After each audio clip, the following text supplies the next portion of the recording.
Tenía 34 años. Vestía una camiseta descolorida de los Spurs y vaqueros y llevaba botas de trabajo polvorientas de la maderería. Nada en su apariencia gritaba veterana, excepto quizás la forma en que se movía, esa conciencia particular que proviene de pasar años vigilando amenazas.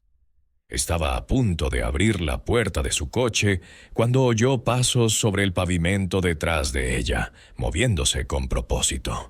3 agentes federales con chalecos tácticos, con las insignias brillando al sol.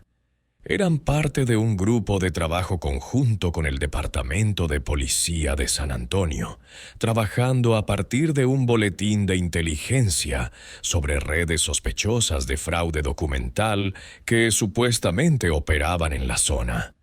Según su informe operativo, se les había instruido a realizar investigaciones selectivas en ubicaciones comerciales, donde se había informado del uso de documentos de empleo fraudulentos. Si esa inteligencia era sólida o simplemente proporcionaba una tapadera para amplias redadas de aplicación de la ley, se convertiría más tarde en una cuestión central en los litigios. La cámara de seguridad del aparcamiento, montada en un poste de luz cerca de la entrada del centro de jardinería, capturó todo con perfecta claridad. El sol de la tarde era tan brillante que las sombras eran nítidas y cortas. La visibilidad era impecable. La marca de tiempo indicaba 14 horas, 15 minutos y 37 segundos. El agente principal, Chase, era ancho de hombros y se movía como si nunca le hubieran dicho que no. Le flanqueaban los agentes Morton y Lynn. Los 3 llevaban cámaras corporales que ya estaban grabando. Los 3 asumían que sería algo rutinario. Parar, pedir papeles, procesar, hecho. No tenían idea de que se estaban acercando a una exoficial de inteligencia del ejército con 2 misiones en Afganistán. Una estrella de bronce por valor y entrenamiento en documentación, interrogatorio y pensamiento estratégico.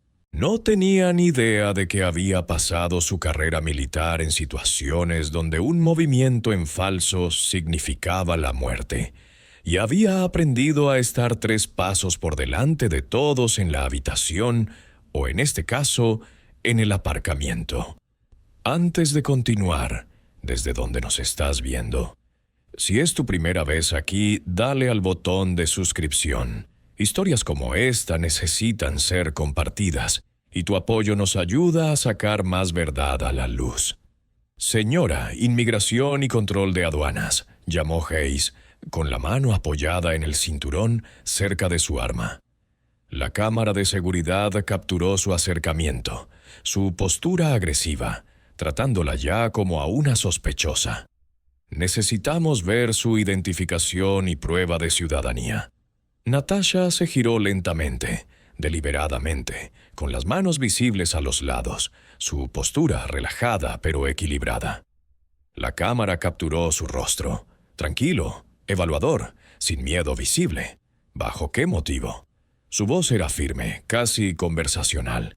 ¿Qué causa probable tienen para detenerme? Hayes se acercó más al encuadre con ella ahora, ambos claramente visibles. Morton se movió para flanquearla por la derecha. Lynn tomó la izquierda. Formación clásica de contención. La estaban encerrando y la cámara estaba grabando cada paso. Estamos realizando una investigación selectiva como parte de una operación conjunta de grupo de trabajo. Ha habido informes de fraude documental en esta zona comercial. Necesitamos verificar su estatus. Fraude documental, repitió Natasha, sus ojos moviéndose entre los 3 agentes. ¿Qué información específica me relaciona con fraude documental? ¿Qué descripción les dieron? Porque si me detienen basándose únicamente en mi apariencia en este aparcamiento, eso no es una investigación selectiva, eso es perfil racial. Vieron a una mujer negra cargando madera en su camión y decidieron exigir papeles. ¿Me equivoco? Lynn se movió incómodamente. Hayes siguió adelante de todos modos, acercándose aún más, invadiendo su espacio. La cámara capturó la reducción de la distancia. Capturó a Natasha, manteniéndose firme, sin retroceder ni avanzar. «Señora, si está aquí legalmente, esto tardará 5 minutos. Solo muéstrenos su documentación».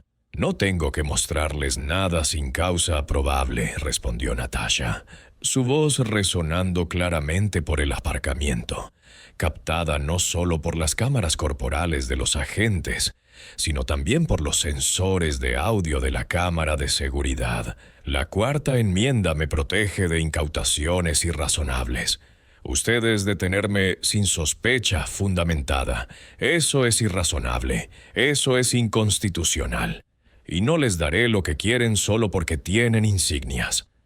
La mandíbula de Hayes se tensó. La cámara capturó su rostro crispado bajo el duro sol. «Señora, negarse a cooperar lo hace sospechoso. Necesito ver su identificación ahora mismo o vendrá con nosotros. Aquí es donde entró en juego el entrenamiento de inteligencia de Natasha, no el entrenamiento de combate, sin embargo. Años de mantenerse con vida en territorio hostil resonaban bajo cada uno de sus movimientos. El pensamiento estratégico, la comprensión de que en cualquier conflicto, quien controla la información controla el resultado. Sacó su teléfono del bolsillo lentamente, deliberadamente, asegurándose de que el movimiento fuera capturado. Ningún movimiento brusco, nada que pudiera considerarse amenazante. «Estoy grabando esta interacción», anunció claramente, su voz proyectando. Una mujer que caminaba hacia la entrada de la tienda se detuvo. Se giró para mirar. Un hombre que cargaba bolsas en su coche se detuvo, atraído por la atención. La cámara los capturó a todos. Testigos materializándose. Invoco mi derecho de la cuarta enmienda contra la incautación irrazonable. También les informo que soy una veterana del Ejército de los Estados Unidos, licenciada honorablemente. Serví 2 misiones en Afganistán. Mi camión tiene matrículas de veterano, que pueden ver claramente detrás de mí. No tienen causa probable para detenerme y no consiento ninguna búsqueda o incautación. Luego hizo algo que los agentes no esperaban. Activó un número de programa en su teléfono y de repente su abogado estaba en altavoz. Tenía este número configurado desde el día en que vio a agentes de ICE acosar a su vecina, una dulce Abella que había sido ciudadana durante 30 años, pero que parecía lo suficientemente vulnerable como para ser un objetivo.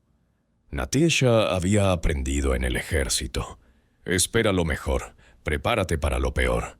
El tono de llamada fue breve. Luego, la voz de una mujer, profesional y tajante. «Habla Diana Velázquez, del Proyecto de Derechos Civiles de Texas. ¿Con quién estoy hablando?» La cámara de seguridad capturó la expresión de Hayes. La mirada de un hombre que acababa de darse cuenta de que esto no iba a ser la parada fácil que había anticipado. Morton miró a Lynn. Ambos agentes claramente desconcertados. La cámara registró su lenguaje corporal, el cambio de peso, las miradas intercambiadas. «Señora, usted no puede. Absolutamente puedo», interrumpió Natasha, su voz tranquila pero firme.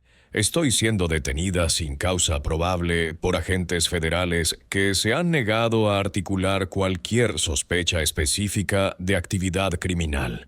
Abogada Velázquez, he invocado mis derechos de la cuarta enmienda».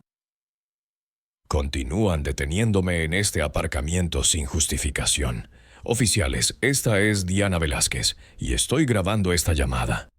La voz de la abogada sonó por el altavoz del teléfono, lo suficientemente clara para que la cámara de seguridad la captara. ¿Cuál es su causa probable para esta parada? Sea específico. ¿Qué delito están investigando? Silencio. La cámara capturó las 4 figuras de pie bajo el sol abrasador. Natasha con el teléfono extendido. Los 3 agentes en semicírculo a su alrededor. Los segundos pasaron en la marca de tiempo de la cámara.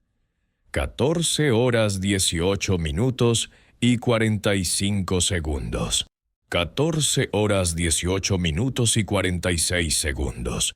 14 horas 18 minutos y 47 segundos. Hayes finalmente respondió. Su voz tensa. Estamos realizando una investigación selectiva como parte de una operación conjunta de grupo de trabajo relacionada con fraude documental en esta zona. ¿Qué hechos específicos y articulables conectan a mi cliente con el fraude documental?, presionó Velázquez, su voz cortando el calor de la tarde. ¿Qué descripción les dieron? ¿Qué pruebas tienen de que está involucrada en alguna actividad criminal? ¿Qué hace que esta parada sea selectiva en lugar de una demanda aleatoria de papeles basada en la apariencia? Más silencio. La cámara de seguridad capturó el aparcamiento funcionando a su alrededor, esta confrontación congelada. Coches entrando y saliendo. Compradores pasando con carritos, algunos deteniéndose a observar. Ahora salían más teléfonos. Una mujer con un chaleco de Lowe's estaba en la entrada, observando con la mano sobre la boca. Un hombre en una camioneta redujo la velocidad, bajó la ventanilla, grabando con su teléfono. Natasha permaneció perfectamente quieta, el teléfono extendido, la otra mano visible a su lado. No se resistía, no huía, no les daba nada que pudieran usar. Solo estaba allí parada en medio de un aparcamiento público, obligándolos a articular causa probable o admitir que no tenían ninguna. La cámara capturó su postura, la postura relajada pero lista de alguien que había sido entrenado para esperar, para evaluar, para actuar solo cuando fuera necesario. Tenemos discreción para verificar el estado migratorio como parte de nuestra directiva operativa, dijo Hayes, finalmente dando un paso más, su mano moviéndose hacia el brazo de Natasha. ¿Deben los agentes federales tener causa probable antes de exigir papeles de ciudadanía? Comenta abajo.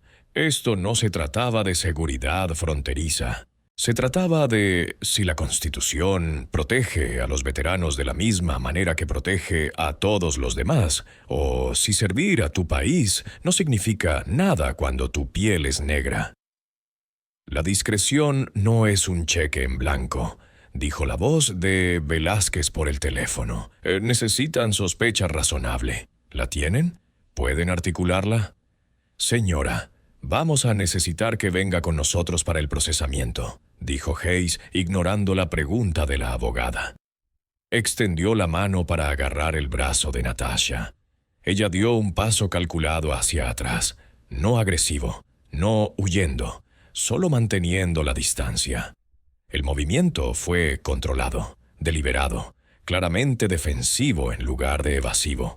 «No me toque», dijo ella, su voz transmitiendo una autoridad que provenía de años de dar órdenes en zonas de combate. «No me resisto. No huyo. Estoy parada en un aparcamiento público donde tengo todo el derecho a estar. Ustedes están intentando incriminarme sin causa probable. Abogada Velázquez, ¿está grabando esto?» «Cada palabra», Velázquez confirmó. «Oficiales, si detienen a mi cliente sin causa probable, están violando sus derechos constitucionales. Ella ha invocado esos derechos claramente. No les ha ofrecido ninguna sospecha razonable de actividad criminal. Cualquier detención en este momento es ilegal». Hayes la agarró del brazo de todos modos. La cámara de seguridad capturó su mano cerrándose alrededor de su bíceps. Capturó el cuerpo de Natasha tensándose pero sin soltarse. «No me resisto», dijo en voz alta, proyectando su voz hacia la creciente multitud de observadores. Me están incautando en contra de mi voluntad y sin causa probable. Soy una ciudadana de EI. Soy una veterana de combate. Serví a este país en Afganistán y estoy documentando esta violación constitucional. Dejó que Hayes le llevara las manos a la espalda, que le pusiera esposas en las muñecas, todo mientras mantenía su teléfono activo en la mano, con el altavoz encendido. Su abogada escuchando cada sonido. La cámara de seguridad capturó el esposamiento, mostrando a Hayes retorciendo sus brazos con más fuerza de la necesaria. Morton parecía incómodo. Su peso cambiaba. Lynn escaneaba la multitud de testigos, su mano cerca de su arma, claramente nervioso por la audiencia que habían atraído. «Números de placa», dijo Natasha, su voz firme a pesar de las esposas. «Los tres, quiero sus números de placa, nombres y la información de contacto de su supervisor. Ya obtendrán todo eso en el procesamiento», dijo Hayes con la mano en su brazo, comenzando a guiarla hacia su vehículo aparcado en el exterior. La vista de la cámara no se extendía tanto, pero los capturó saliendo del encuadre. El paso firme de Natasha, a pesar de estar esposada, los agentes flanqueándola. «¿Estoy bajo arresto?», preguntó Natasha alta y clara. «Si es así, ¿cuáles son los cargos? Tienen que leerme mis derechos, Miranda, si estoy bajo arresto». «Está siendo detenida para procesamiento», dijo Hayes. «La distinción es insignificante, pero le proporciona cobertura». «Detenida requiere sospecha razonable», replicó Natasha. Todavía tranquila, todavía proyectando para los testigos y su teléfono grabando. «Arrestada requiere causa probable». «¿Cuál es? Porque no tienen ninguna». Llegaron al vehículo federal, un SUV negro con ventanas tintadas, ahora fuera de la vista de la cámara de seguridad. Hayes abrió la puerta trasera. Natasha dejó de moverse, con los pies plantados. No se resistía, solo dejaba de cooperar. «No voy a subir a ese vehículo», dijo claramente. «No he sido legalmente detenida. No se me ha acusado de ningún delito. Soy una ciudadana de los Estados Unidos y ejerzo mi derecho a permanecer aquí. Señora, suba al vehículo». Hayes ordenó, con la mano en su espalda empujando. Años de entrenamiento físico, de llevar equipo, de entrenamiento físico la hicieron inamovible cuando eligió serlo. «No me resisto», repitió, «pero no voy a cumplir voluntariamente una orden ilegal. Si me suben a ese vehículo, me están secuestrando. Oficiales, esta es la abogada Velázquez». La voz provino del teléfono de Natasha, todavía en sus manos esposadas a la espalda. «Están advertidos de que esta detención es ilegal. Mi cliente ha invocado sus derechos de la Cuarta Enmienda. Se ha identificado como ciudadana y veterana estadounidense. No ha cometido ningún delito en su presencia.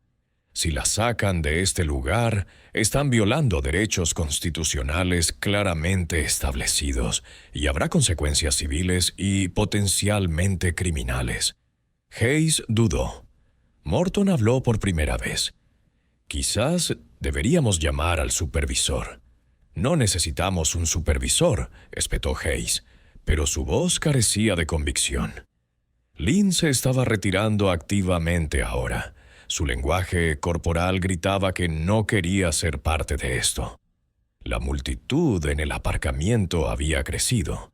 Al menos 15 personas observaban, varios teléfonos sacados grabando.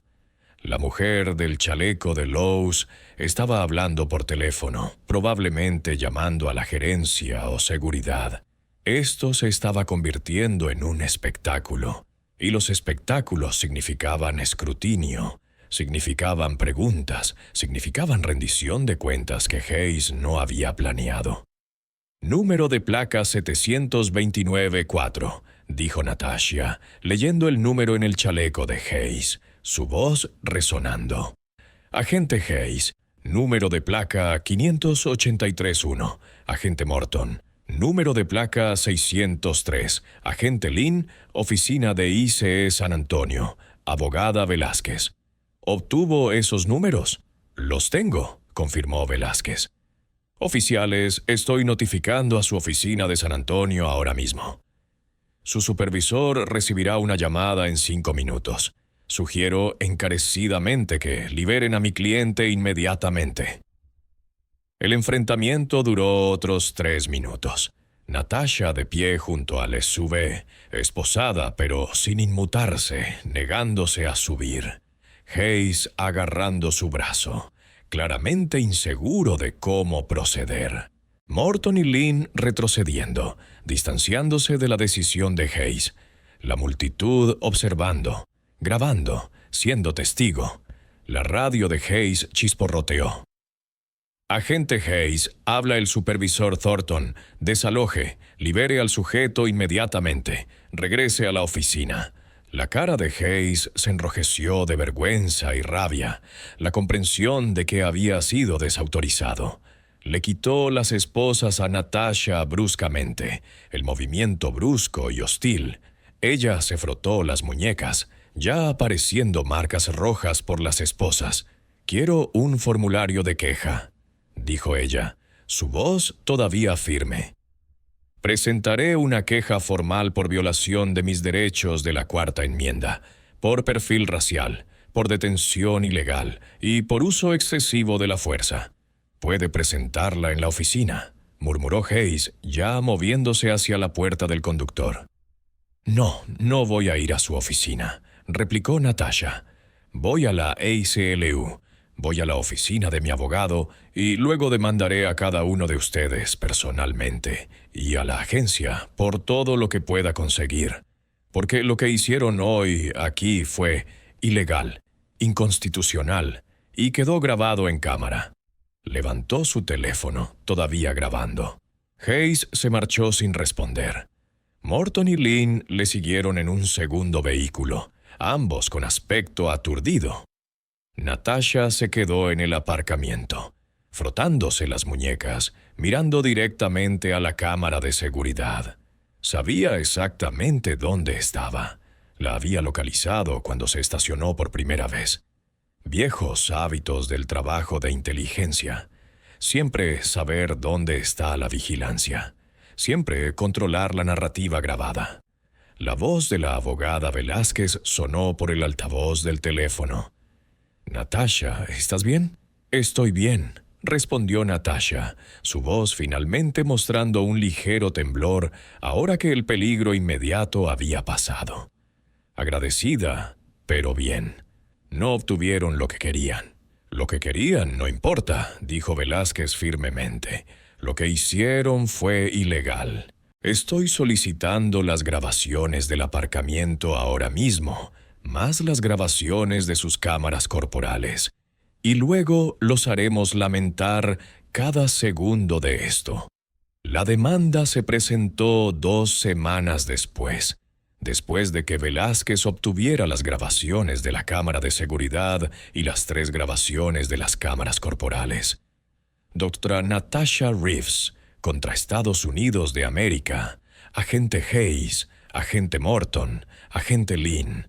La demanda alegaba violaciones de la Cuarta Enmienda, incautación ilegal, detención sin causa probable, uso excesivo de la fuerza, perfil racial y aplicación selectiva. La evidencia era abrumadora. Las grabaciones de seguridad que mostraban todo el encuentro, desde el acercamiento hasta cuando salieron del encuadre. Audio que capturaba cada palabra, cada invocación de derechos, cada fallo al articular causa probable. Las grabaciones de las cámaras corporales completaban el resto. Las marcas de tiempo demostraban que la detención duró 18 minutos sin justificación. El gobierno intentó un acuerdo temprano, ofreciendo $50,000. La última invitada se rió en sus caras. Sus agentes esposaron a una veterana de combate en un aparcamiento por el delito de ser negra mientras compraba madera. Intenten de nuevo. Volvieron con 200,000. Todavía insultante. El caso llegó a juicio 15 meses después del enfrentamiento en el aparcamiento. La sala del tribunal en San Antonio estaba abarrotada todos los días. Grupos de veteranos llenaron la galería vistiendo sus uniformes y medallas. Organizaciones de derechos civiles enviaron representantes. Los medios de comunicación locales lo cubrieron como el Super Bowl. Y el jurado, 12 texanos de orígenes diversos, vieron las grabaciones con expresiones que cambiaban de confusión a sorpresa a enfado puro. La vista nítida de la cámara de seguridad de Hayes acercándose sin causa, exigiendo papeles sin justificación. La formación de contención, 3 agentes rodeándola. La incomodidad de Lynn, su lenguaje corporal mostrando que sabía que esto estaba mal. Las grabaciones de las cámaras corporales de la negativa de Natasha a subir al vehículo. Su postura firme. Su afirmación de sus derechos, incluso esposada. Las grabaciones se reprodujeron durante 40 minutos, cada ángulo, cada momento, la luz del sol de la tarde, haciendo que todo fuera visible, innegable, irrefutable. Natasha testificó durante 7 horas a lo largo de 3 días. Guió al jurado a través de su historial de servicio. 2 misiones en Afganistán, la estrella de bronce, por valor otorgada después de que salvara a 3 soldados durante una emboscada al pedir apoyo aéreo mientras estaba bajo fuego directo. Describió la ironía de servir a su país en zonas de combate solo para ser tratada como una criminal en un aparcamiento por comprar madera. Explicó su entrenamiento de inteligencia, cómo le habían enseñado a documentar todo, a controlar la información, a estar 3 pasos por delante. Sabía que el aparcamiento tenía una cámara de seguridad, dijo al jurado. Me posicioné a la vista de ella. Mantuve las manos visibles. Anuncié todo lo que estaba haciendo. Invoqué mis derechos clara y repetidamente. Hice todo bien, y ellos violaron mis derechos constitucionales. De todos modos, la última invitada llamó al supervisor Sorton, el hombre cuya llamada por radio había puesto fin al enfrentamiento en el aparcamiento, como testigo hostil. Bajo juramento, admitió que los agentes no tenían causa probable, ni sospecha razonable, ni justificación para la parada. Basado en las grabaciones y los informes, esta parada nunca debió haber ocurrido. Testificó y la sala del tribunal estalló. La defensa intentó invocar la inmunidad cualificada, alegando que los agentes actuaron de buena fe basándose en su capacitación. Velázquez desmanteló esa defensa presentando los propios manuales de adiestramiento del ISIS, demostrando que a los agentes se les enseñaba explícitamente que necesitaban sospechas fundadas para las detenciones, que las denuncias anónimas sin corroboración no eran suficientes y que el perfil racial estaba prohibido. Sabían las reglas, les dijo a los miembros del jurado en sus argumentos finales. Simplemente no creían que las reglas se aplicaran cuando el objetivo era una mujer negra en un aparcamiento. El jurado deliberó durante 6 días. Natasha pasó esos días en casa trabajando en su terraza, tratando de fingir que su futuro no dependía de la decisión de 12 desconocidos. Cuando llegó la llamada, estaba en su camioneta, con las manos temblorosas mientras respondía: «Ya hay veredicto. Vayan al juzgado». La sala del tribunal estaba abarrotada. Los miembros del jurado entraron y la portavoz, una profesora jubilada llamada Patricia González, se levantó con un papel que cambiaría la vida de Natasha. «Fallamos a favor de la demandante en todos los cargos». La sala estalló en vítores y lágrimas. La fase de indemnización duró otra semana. El jurado escuchó sobre el trastorno de estrés postraumático de Natasha, no por combate, sino por haber sido esposada y detenida en su propia ciudad. Escucharon a otros veteranos hablar de la traición de servir a tu país solo para que los agentes federales te trataran como a un enemigo. Escucharon a economistas hablar del valor de los derechos constitucionales, de qué precio se debe pagar cuando el gobierno los viola. Cuando el jurado anunció las indemnizaciones, incluso Velázquez pareció atónita. 4,3 millones de dólares en daños compensatorios, 3,3 millones de dólares en daños punitivos, un total de 7,6 millones de dólares. Hayes fue despedido. Morton renunció. Lynn fue transferida a un puesto administrativo lejos del trabajo de campo. En los meses posteriores al veredicto, la oficina de campo del ISIS en San Antonio se sometió a una revisión interna de sus prácticas de aplicación de la ley. La agencia emitió aclaraciones sobre las políticas existentes relativas a los requisitos de sospecha fundada para las detenciones y la documentación necesaria para las indagaciones selectivas. Si bien los funcionarios mantuvieron que los procedimientos adecuados siempre habían estado vigentes, se actualizaron los materiales de capacitación para enfatizar las protecciones de la Cuarta Enmienda, que se aplican independientemente del estatus migratorio, y se reforzaron los protocolos de supervisión para las operaciones de campo no basadas en órdenes de arresto activas. Natasha utilizó parte de su acuerdo para establecer el Fondo de Defensa de los Derechos de los Veteranos, que proporciona servicios legales gratuitos a veteranos que enfrentan discriminación. Se convirtió en una oradora nacional sobre derechos civiles y perfilamiento racial, y su enfrentamiento en el aparcamiento se convirtió en un caso de estudio sobre la afirmación de derechos bajo presión. La grabación de la cámara se convirtió en material de capacitación no solo para la policía y los agentes federales, sino también para los civiles que aprenden a hacer valer sus derechos. Y en San Antonio, en ese aparcamiento de Lowe's, donde había sido detenida sin motivo, la cámara de seguridad todavía graba todo en alta definición. Porque a veces las cámaras que nos vigilan también pueden protegernos cuando tenemos el valor de ponernos a su alcance y negarnos a retroceder. Si crees que los veteranos merecen un trato mejor, que la Cuarta Enmienda significa algo y que defender tus derechos es lo más estadounidense que puedes hacer, haz clic en suscribirse y en la campana de notificaciones.